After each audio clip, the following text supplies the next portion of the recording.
ma mère m'aimait. Pendant que j'aime galère, je me souviens, ma mère m'aimait. Et moi je suis aux galères.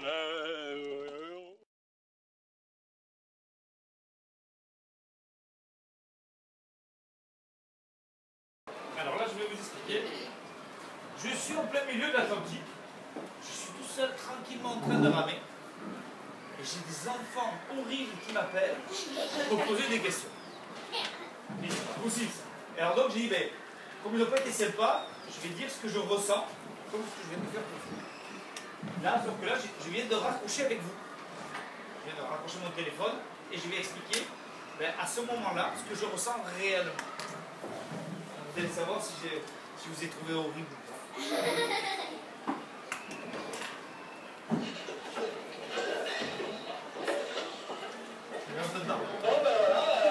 C'est sympa ça, je viens de raccrocher avec une classe de CM1 de Cayenne, a priori.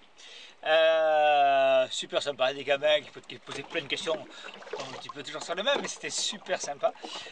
Applaudissements après, et ainsi de suite. Ouais, ça fait un rayon de soleil dans notre journée. C'est vrai que les enfants sont avis de tout ce genre de choses. C'est vrai que le corps enseignant joue le jeu aussi, d'essayer d'expliquer, de savoir un peu comment ça se passe. Non, moi j'ai trouvé ça très très sympa et c'est aussi ça l'avenir, je dirais, de cette course. Voilà, donc petit moment d'émotion, c'était très sympa. Couronné par la venue de Pascal Teignard. Je ne savais pas qu'il était à Cayenne, le président de l'Aura, qui a malheureusement abandonné assez rapidement. Comme dit Damien, c'est quand même le premier skipper qui est arrivé de la traversée. Bon, il a pris un avion, tricheur. Voilà, mais en dehors de ça, ça me fait un grand plaisir de le revoir à Cayenne. Bon, ben là du coup j'ai perdu un petit kilomètre parce que les courants sont contre moi. Mais c'est pas grave, un kilomètre c'est rien par rapport à tout ce qui me reste à faire. Mais le petit moment d'émotion que je viens de vivre était très très très sympa. Allez, on va voir les petits loups de mer. Ça, vous savez ce que je pensais de vous. Allez, je vais vous montrer des petites choses maintenant différentes. Je vais vous montrer d'autres choses. Tout à l'heure on a parlé des dangers. Maintenant ça va être autre chose. On m'a demandé ce qu'était un cargo. Voilà, alors vous imaginez, vous êtes sur votre bateau tout petit et vous avez ça qui vous fonce dessus. Regardez, je suis tout près et il ne vous voit pas. Même si le coucher de soleil est beau, je suis en recul maximum, je ne peux pas faire plus. Mais là, c'est ce qu'on appelle le rail africain, donc ils vont ou tout à fait en bas ou sur Dakar. Il faut savoir que Dakar est le plus grand port d'Afrique occidentale, donc il y a énormément de bateaux qui amènent du pétrole, du gaz, du charbon, plein de choses. Et pour vous dire qu'il est tout près de moi.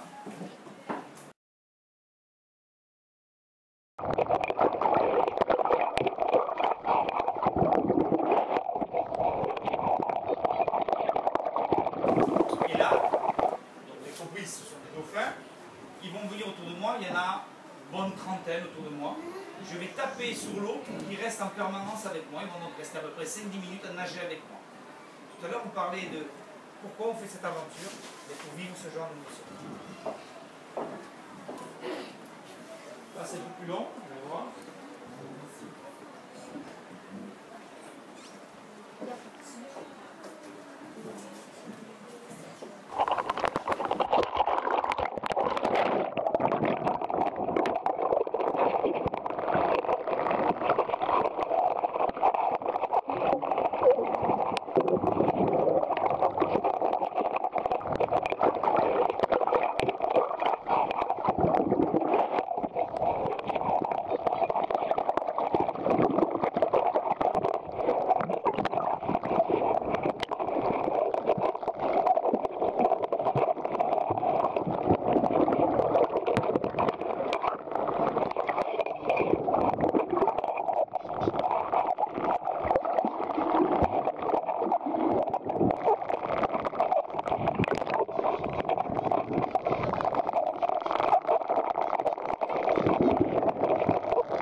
après, au niveau bien évidemment du poisson, je vais prendre les 2 dernières en date.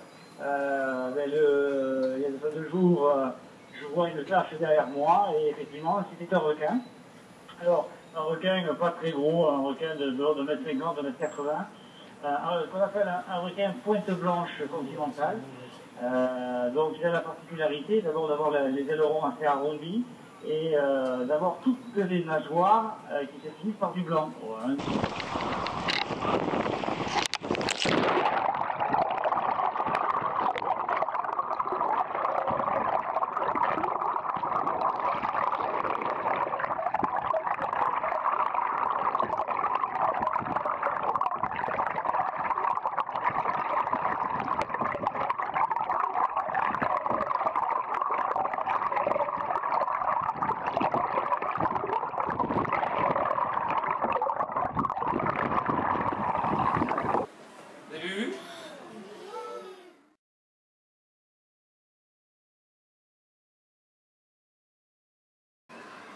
Regardez autour de lui le nombre de poissons qu'il a. Il a énormément de petits poissons. Pourquoi? Parce que ce requin-baleine, il se nourrit de quoi? Des poissons. Non. Des Non. Non. Alors, il se nourrit de tout petits animaux qu'on appelle du plancton. Oui, donc, en vérité, il avale énormément d'eau et il rejette l'eau en gardant, comme dans un filtre, je dirais, ces petites particules. Donc, les autres poissons ne risquent rien. Vous voyez à côté de lui, il a un poisson rayé, on appelle ça un poisson pilote. Pendant longtemps, on a cru que le requin n'y voyait pas, et c'est pour ça qu'il avait des petits poissons. Allez, deux questions, et après, je vais vous dire au revoir. Des poissons qui sont énormes, je t'en ai montré un tout à l'heure. Le plus gros poisson du monde, c'est le requin-baleine. Celui que je t'ai montré tout à l'heure. Mais monsieur, vous étiez le numéro combien de la place? À l'arrivée ou au départ? Au départ. Et Le à 11. Mon bateau, c'était le numéro 11. Et je suis arrivé, en théorie, 7e. Sauf que je suis passé juste à côté de la ligne d'arrivée. Parce que j'ai pris une tempête en arrivant. Et que, on a préféré venir me chercher avant que je m'écrase sur la ligne.